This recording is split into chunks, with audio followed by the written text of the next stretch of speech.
Bueno, hoy vamos a ver el monitoreo del agua. Vamos a ver algunas características generales del monitoreo del agua subterránea, como qué datos se requieren para ser monitoreados, las etapas del monitoreo, eficiencia y costo del mismo, para luego entrar en detalle en lo que es el monitoreo del uso y de la calidad del agua subterránea.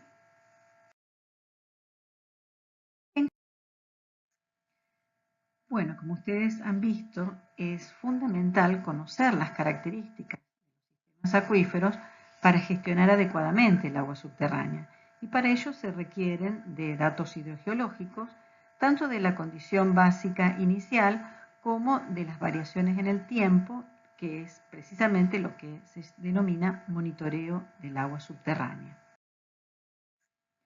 Esto comprende la recolección, el análisis y el almacenamiento de un número determinado de datos en forma regular, conforme a las circunstancias y a los objetivos específicos del estudio, y ese volumen de datos, ese tipo de datos que se requieren, van a estar en función de la gestión que nosotros deseemos realizar, pero inevitablemente va a depender de los recursos financieros disponibles.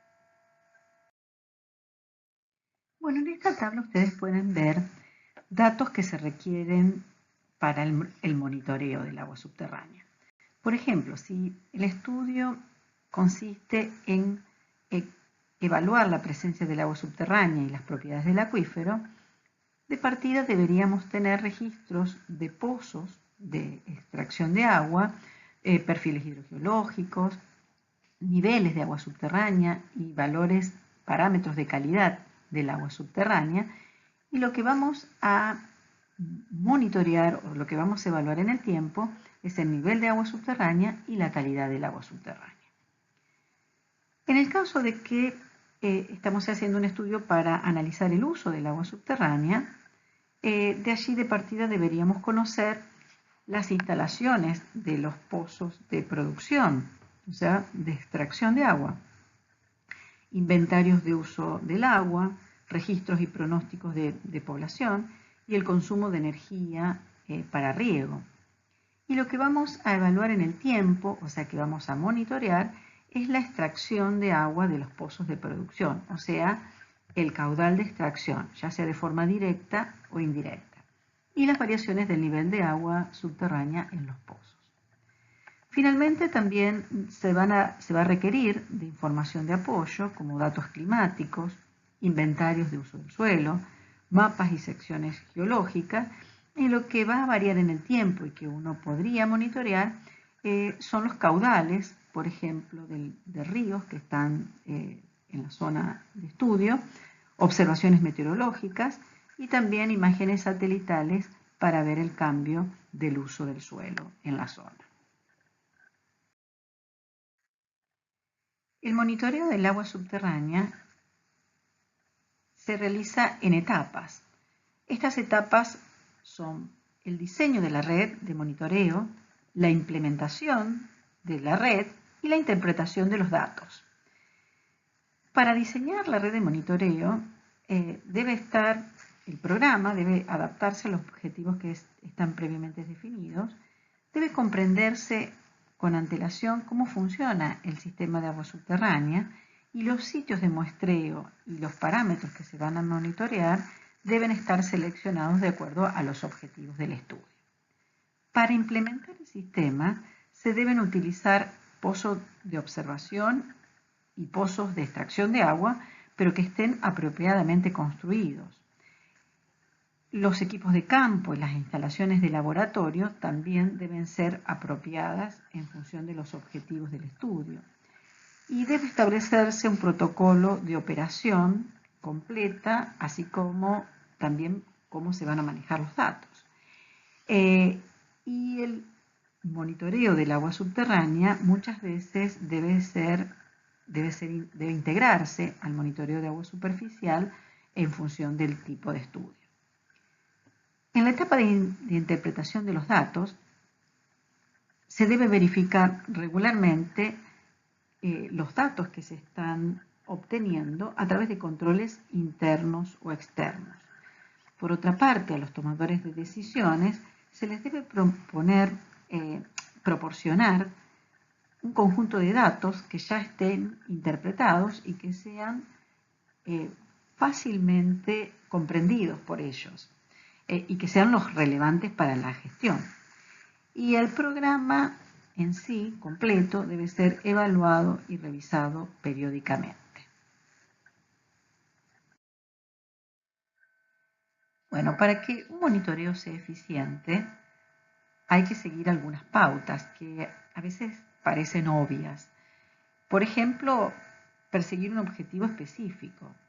Por ejemplo, si queremos monitorear el uso del agua subterránea o la calidad del agua subterránea en una determinada región, ya que monitorear por monitorear frecuentemente lleva a un uso ineficiente de recursos humanos y económicos.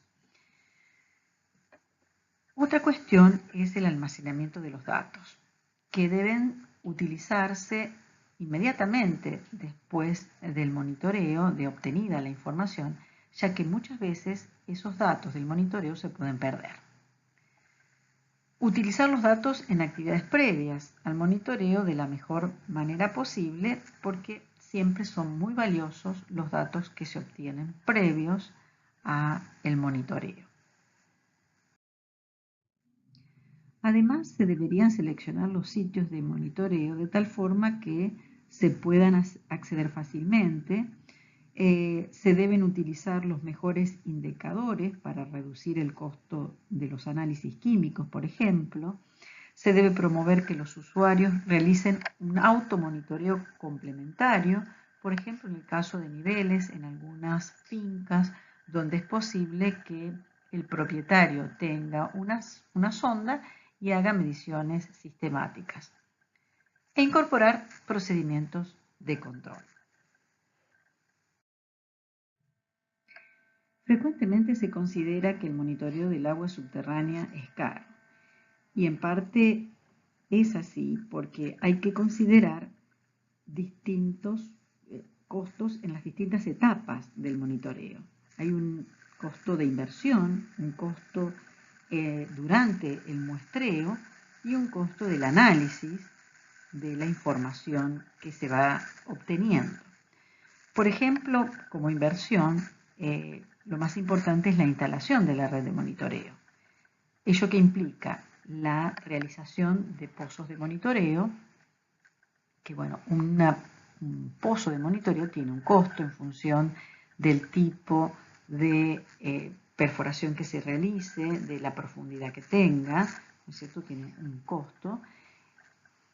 Por eso es que muchas veces hay que considerar incluir en la red de monitoreo pozos de abastecimiento, pozos de extracción de agua que estén bien construidos.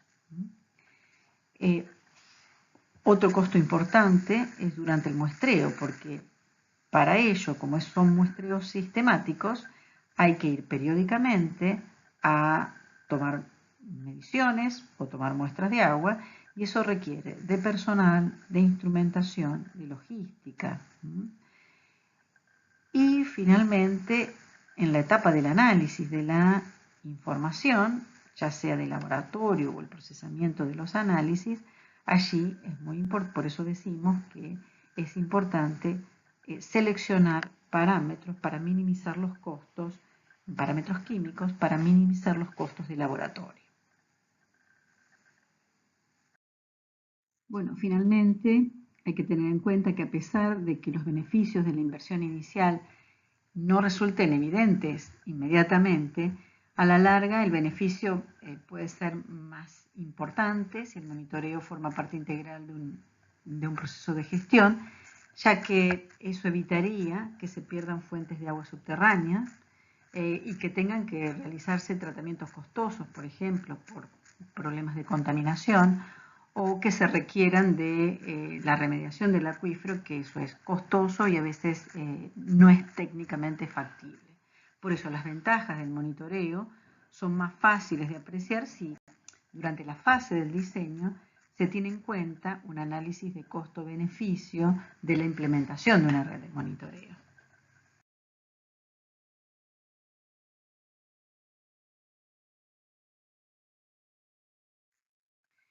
La finalidad del monitoreo del agua subterránea es garantizar el mantenimiento de las reservas de agua subterránea. Es por ello que en un aprovechamiento de agua subterránea se debería contar con un esquema de bombeo. Y para ello, contar además con una red de monitoreo que detecte los cambios de nivel ocasionados por esa extracción. El aprovechamiento de agua subterráneo se realiza a través de pozos de extracción de agua de explotación que se ubican en campos de pozos o campos de bombeo, y estos campos están diseñados de manera tal que la extracción de agua garantice cambios aceptables, tanto en los niveles de agua subterránea como en el flujo de agua subterránea. Generalmente se hacen estos pronósticos a través de modelos matemáticos, modelos numéricos, que simulan la respuesta del acuífero bajo diferentes escenarios de extracción y permiten orientar los permisos de perforación y de extracción.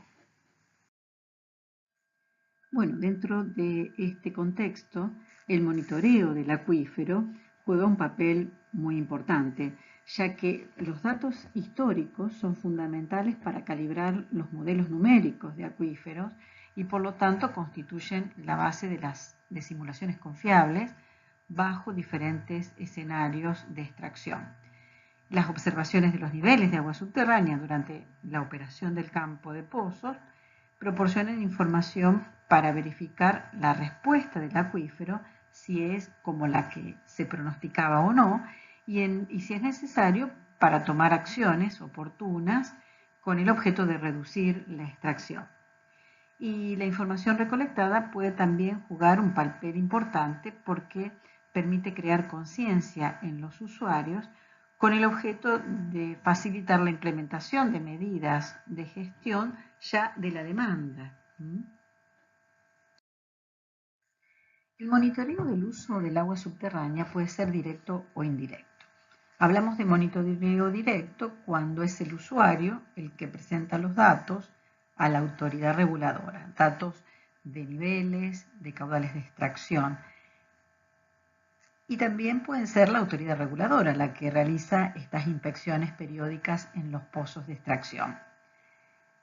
O puede ser un monitoreo indirecto basado en la recolección de datos e indicadores, en el uso de sensores remotos o basado en estimaciones de cambio.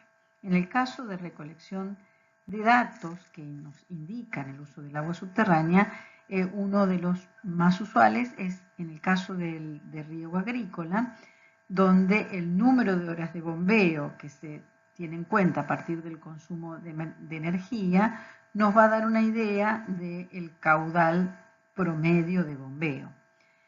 En el caso también con uso de sensores remotos a través de la estimación de las regadas, y con estimaciones de cambio se refiere a cambios demográficos, o sea, al aumento de población y el uso de agua per cápita.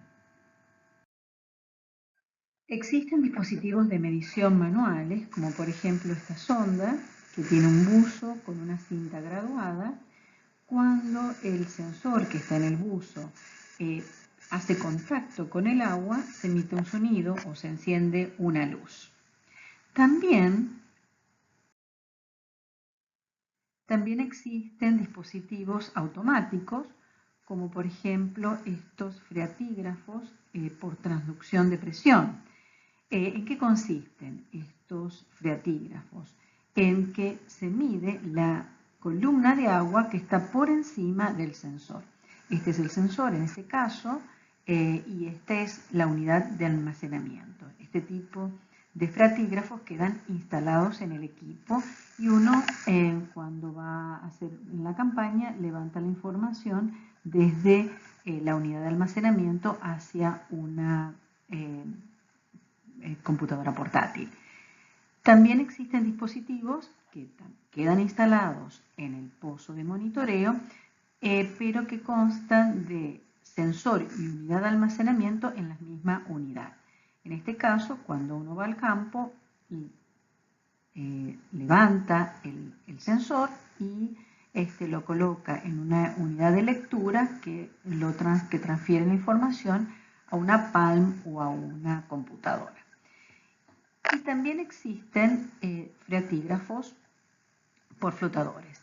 En este caso, estos equipos se utilizan en pozos de monitoreo de gran diámetro y en él, como ustedes ven, tienen un flotador que aquí sí, el sensor cuando toca el agua va registrando en esta unidad de almacenamiento, va registrando directamente la profundidad del nivel de agua.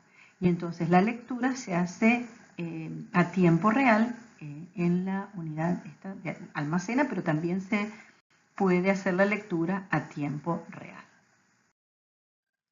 Vamos a ver ahora el monitoreo de la calidad del agua subterránea, cómo se determinan los parámetros in situ y cómo se toman las muestras, y los distintos tipos de monitoreo. La representatividad y confiabilidad del monitoreo de la calidad del agua subterránea está directamente relacionada con el tipo de pozo de monitoreo, con el número de instalaciones de monitoreo. El costo, como lo hemos dicho, el costo de las perforaciones, a veces condiciona el número de instalaciones de monitoreo. Es por ello que los pozos de monitoreo o piezómetros, que son realizados, perforados para ese fin, deben ser seguros en el sentido de que nos deben permitir obtener muestras de agua subterránea representativas de la condición in situ del sistema acuífero, y para ello deben estar ubicados inteligentemente y cuidadosamente construidos.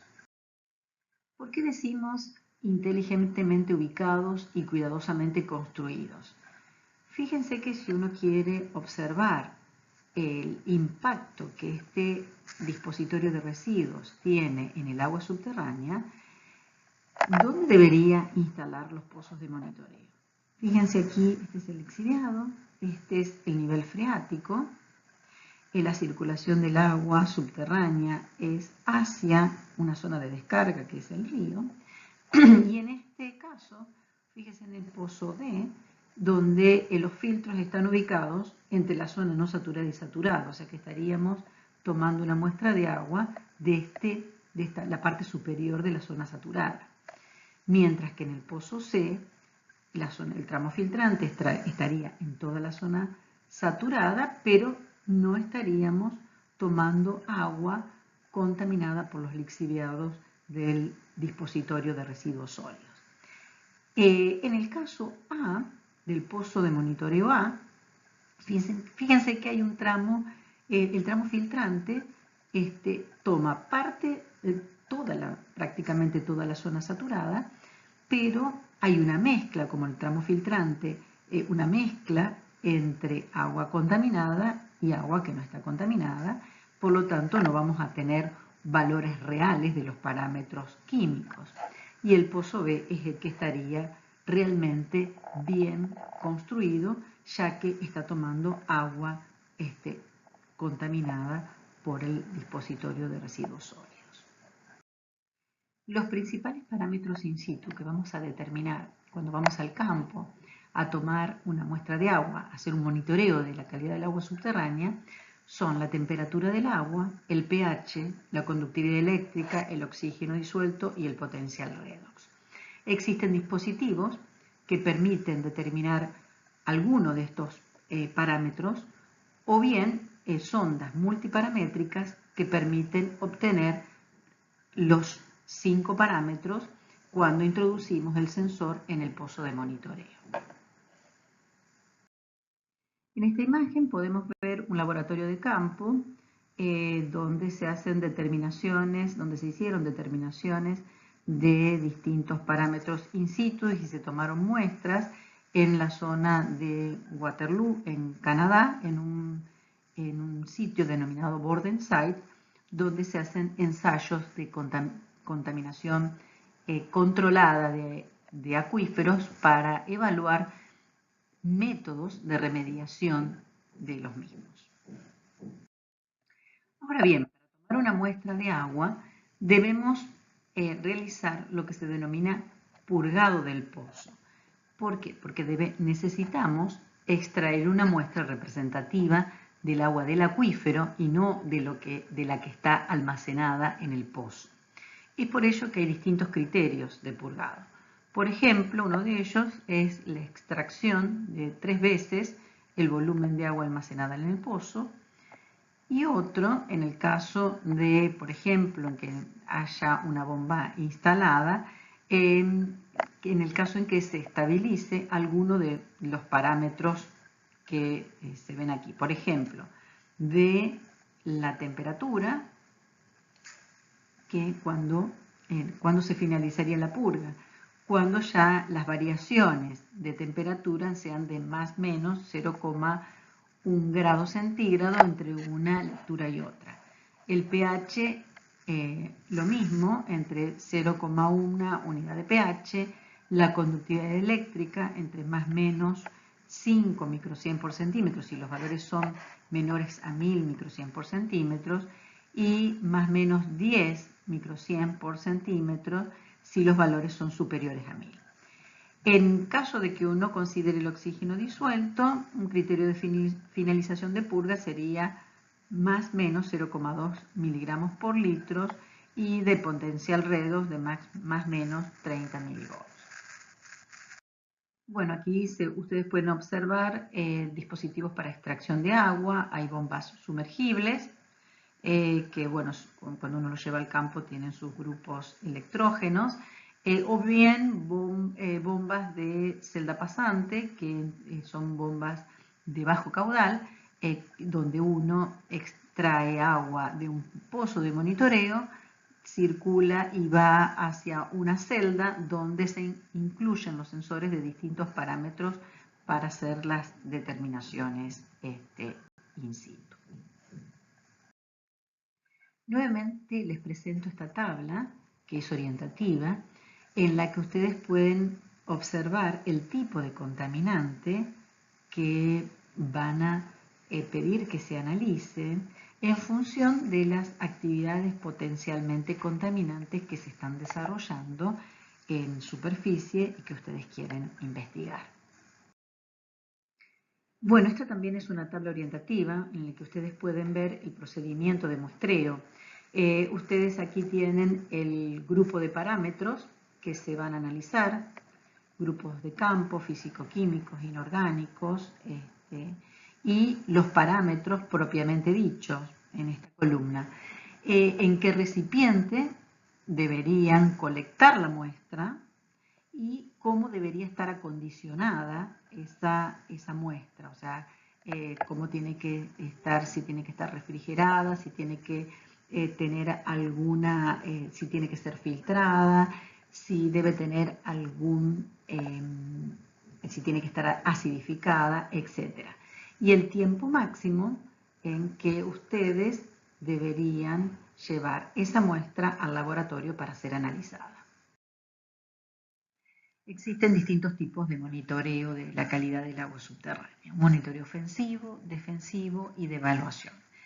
El monitoreo ofensivo de fuentes de contaminación puntual tiene por objetivo la detección temprana de la contaminación del acuífero producidas por fuentes potenciales de contaminación conocidas. ¿Dónde colocamos el pozo de monitoreo en este caso? Inmediatamente aguas abajo de la fuente de contaminación. Pero también es importante tener un pozo de monitoreo aguas arriba para conocer la calidad natural del agua subterránea. Este sería el sentido del escurrimiento subterráneo, ¿no? Y fíjense la pluma de contaminación que esta fuente está generando. ¿Qué parámetros se van a analizar? Bueno, dependiendo de la fuente de contaminación, o sea que va a ser específico respecto de esa fuente de contaminación, por eso es esa tabla que yo les he mostrado anteriormente. Aquí tenemos un ejemplo de un monitoreo ofensivo de fuentes de contaminación potencial. Esta es la planta, una planta de fábrica de herramientas metálicas, donde se utilizan níquel, cromo, zinc, plomo. Y fíjense que esto que está aquí es un humedal para el tratamiento secundario de los efluentes de esta planta. Entonces, lo que sucedía aquí es que se sospechaba que esta era una fuente de contaminación del agua subterránea. ¿Y por qué se evaluaba esta fuente?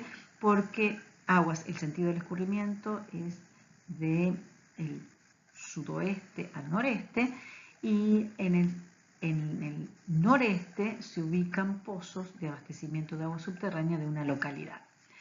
Entonces lo que se hizo fue instalar pozos de monitoreo en el sentido del escurrimiento, pero también aguas arriba de esta fuente de contaminación.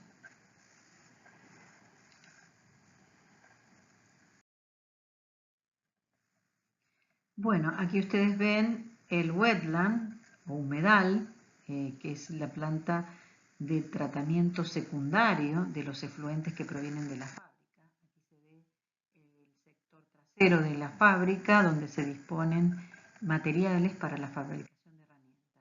En los alrededores de este wetland fue donde se instalaron los pozos de monitoreo del agua subterránea. Bueno, existe otro tipo de monitoreo, que es el monitoreo defensivo de detección para la protección de la fuente de abastecimiento de agua. Esta es una fuente de abastecimiento de agua. Fíjense que al extraer agua se genera un cono de depresión, hay una llamada de agua hacia ese pozo de abastecimiento. El objetivo de este tipo de monitoreo es alertar sobre plumas de contaminación que pueden amenazar a estos pozos de extracción de agua, a los campos de bombeo o a los manantiales, que sean para poder tener tiempo de tomar medidas de acciones para proteger la fuente de abastecimiento. Fíjense que estos pozos se ubican aguas arriba del pozo de abastecimiento y, como les decía, permite dar tiempo a que se tomen acciones antes de que esta pluma llegue al pozo de abastecimiento, que puede ser, por ejemplo, que se deje de bombear y que se espere a que esta pluma pase, o hacer una medida de remediación aguas arriba del pozo de monitoreo, entre otras acciones. El otro tipo de monitoreo es el monitoreo de evaluación de sitios de contaminación de acuíferos conocida, en el cual cuyo objetivo es confirmar la efectividad de los procesos naturales de atenuación de contaminantes o confirmar la efectividad de medidas de remediación si se hicieran. Fíjense, por ejemplo, aquí que tenemos una fuente de contaminación. Este es el sentido del escurrimiento de agua subterránea. Esto está visto en planta. Los pozos de monitoreo se colocan aguas abajo, en este sentido, de manera de poder obtener información de la pluma de contaminación del agua subterránea por esta fuente de contaminación, o si hubiese una medida, una obra de ingenieril de remediación, si esa remediación es realmente efectiva. Vamos a ver un ejemplo de monitoreo de evaluación. Este es un antiguo relleno sanitario de una localidad. El sentido de escurrimiento de agua subterránea es de oeste a este. Se quería evaluar la atenuación que se producía en el sentido del escurrimiento de la pluma de contaminación generada por los lixiviados del relleno sanitario. Para ello se hicieron pozos de observación aguas abajo del relleno, se tomaron muestras en ellos y también se tomaron muestras en pozos domiciliarios ubicados aguas abajo y también en los laterales del relleno sanitario. Lo que se pudo observar fue que la pluma de contaminación se daba en el sentido del escurrimiento subterráneo. fíjense cómo disminuye la conductividad eléctrica en el sentido del escurrimiento, confirmando la atenuación de la pluma de contaminación en el sentido del escurrimiento subterráneo. Bueno, finalmente, un programa de monitoreo debe responder estas 6 preguntas fundamentales. ¿Para qué se va a medir? O sea, ¿cuál es el objetivo del estudio que se está haciendo? ¿Quién va a medir? Y esto tiene que ver con si es qué organismo es el que está encargado del estudio, pero también de quién es el personal que va a hacer la medición y que tiene que ser un personal idóneo. ¿Qué se va a medir? Y por eso yo insistía en esa tabla donde se encuentran los tipos de contaminantes asociados a las actividades potencialmente contaminantes, porque uno tiene que saber qué determinaciones va a solicitar al laboratorio. ¿Dónde se va a medir? O sea, en qué sitios, en qué pozos se va a tomar la muestra o se va a hacer una medición, que como les decía tiene que estar inteligentemente ubicado y cuidadosamente construido. ¿Cuándo y con qué frecuencia se va a medir? Y esto tiene que ver con las variaciones, por ejemplo, en los niveles, en la relación con las épocas del año, ¿no es cierto?, con las variaciones que se pueden dar en el ambiente subterráneo y con qué tecnología se va a medir, o sea, qué determinaciones, con qué tecnología se van a hacer las determinaciones químicas. Por ejemplo, ¿es adecuada la técnica con la que se va a hacer una determinación o estamos perdiendo un dato importante porque la técnica tiene un límite de detección en el cual el parámetro que queremos considerar no es detectado? Bueno, todas estas preguntas debemos poder responderlas en un programa de monitoreo adecuadamente implementado.